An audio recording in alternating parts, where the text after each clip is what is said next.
Wala.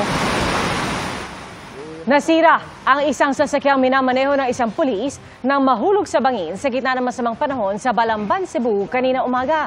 Ayon sa mga otoridad, galing sa bayan ng Asturias ang kotse nang maabutan ng baha sa barangay Kansumoroy.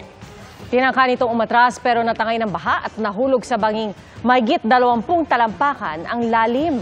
Nagkagalos ang driver na agad na respondihan. Ang ulan sa Balamban, dala ng bagyong Wilma na ngayon isa lang low pressure area. Nabulabog ang mga residente sa isang barangay sa Legazpi City, Albay nang mamataan ng isang sawa na lumalangoy sa baha. Muntik pang makapasok ang sawa sa bakuran ng isang bahay. Agad itong hinuli ng mga residente na i-turnover ng sawa sa Albay Park and Wildlife. Nagpaulan sa Eastern Samar at iba pang lugar ang bagyong Wilma bago ito humina bilang low pressure area. Sa bayan ng Dolores, Eastern Samar, 10 barangay ang binaha. Nakatutok si James Agustin. Malakas na ulan at daluyong o storm surge ang tumama sa Hilabaan Island sa Dolores, Eastern Samar sa unang landfall ng bagyong Wilma kagabi. Nasa 47 bahay ang pinasok ng tubig, isang bahay ang nawasak. Ang worry lagi namin yung after typhoon. Kasi nga, yun, may mga nasisirang mga bahay, yung mga bangka, at ang pinaka-worst na hindi nakakapalaot yung mga tao. Kanina pinauwi nang nasa 13 pamilyang lumikas, lalo't maganda ang panahon at mas kalmado na ang dagat.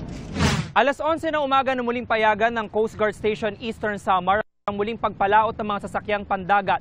Kabilang na po yung mga bangka dito sa Barangay Hapitan na ginagamit ng mga residente patungo dun sa Hilabaan Island kung saan unang naglandfall ang bagyo. Umabot sa 10 barangay ang binaha. Kalamitan sa kanila kasi yung mababang barangay. May ilog sa kanila, umaapaw yung ilog na galing din sa mga upstream barangay na mga tubig. Sa Barangay Kaglawan, abot binti ang taas ng tubig. Sa Barangay Hapitan, pinasok ng tubig ang evacuation center. Inilipat ang 5 pamilyang doon lumikas. Namahagi ng relief goods ang LGU sa mga binahang residente. Pag tuloy-tuloy po kasi ang ulan, sir, kaagad po tumataas ang tubig eh. Kasi mababa po dun sa amin eh. Mahirap, sir, kasi lalo na ngayon,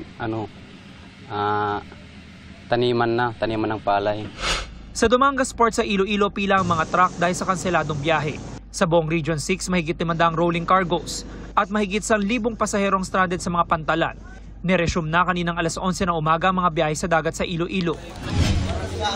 Landslide ang naranasan sa ilang lugar sa Bicol. Sa Santo Domingo, Albay, isang bahay ang nasira matapos matabunan ng gumuhong lupa. Agad nakalikas sa mga nakatira roon. Nag-landslide din sa tabing kalsada sa ilang barangay sa Presentacion, Camarines Sur. Gayon din sa Panganiban, Catanduanes. Bumaha naman sa ilang lugar sa Pitogo, Lopez at Gumaca, Quezon. Pati tulay na nag-uugnay sa Gumaca at Pitogo, tumagilid at nasira ng masamang panahon.